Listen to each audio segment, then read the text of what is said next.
All right, here we go. We've got Deck Tech with Big Bear. Today we're going with Celes Rune Knight, one generic, red, white, black, so Mardu colors. Human Wizard Knight, 4/4.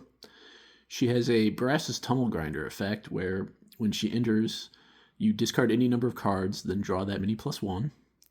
And then she also has an effect where when creatures other than herself enter from the graveyard, all of your creatures get counters. It's a little more complicated than that, but that's a basic overview.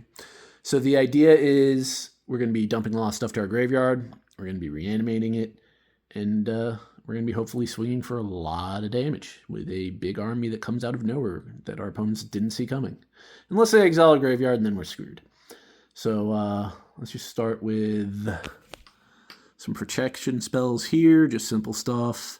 I've eliminated most game changers, so you're not going to see like a Teferi's Protection or anything like that in here. Trying to keep it friendly, fair magic. We've got some wheel or looting effects, some things that trigger on card draw, some things that trigger on discard, a tutor, a ramp. Not much ramp in this deck. You don't really need a ton of mana.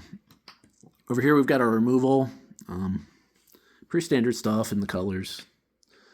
Let's go over to our reanimation spells that are not based off, or are not permanents. These are just instants and sorceries.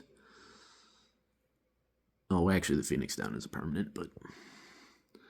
And then we've got creatures that can help with the reanimation strategy. Some of this is repeatable, so that's good. And then we've got kind of the meat and potatoes. Some stuff to give your creatures protection, some stuff to give your creatures extra counters, some big creatures and scary creatures, some things that can double damage, some things that can give haste. So, you can play with this as much as you want. You can turn it into a combo deck with persist creatures. You can turn it into an aristocrats deck.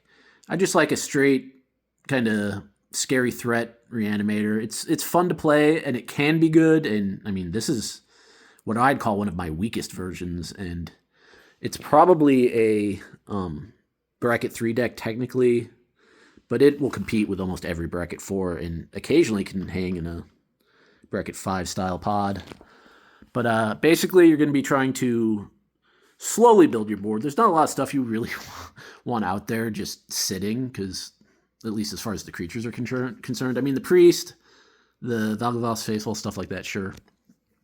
But mostly you're just going to be trying to draw cards and discard stuff to your graveyard to try then to bring it back in one big turn, give everything counters, give everything flying haste, give things menace. Where else is haste? Haste. Give yourself double combats, stuff like that.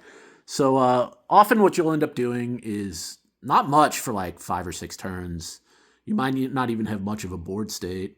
You might be getting pinged for little bits and pieces here and there because you're open and people want their attack and damage triggers.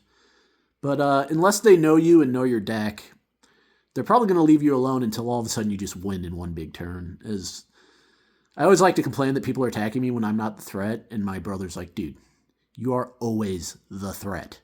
Even when you build weak decks, as at least weak in your opinion, they still just win out of nowhere, usually faster than people want. So yeah, attacking me is always a good idea, especially when I'm playing something like this, because you'll think I'm not dangerous, and then I just win. Yeah. One of my favorite characters for Final Fantasy, one of my favorite decks.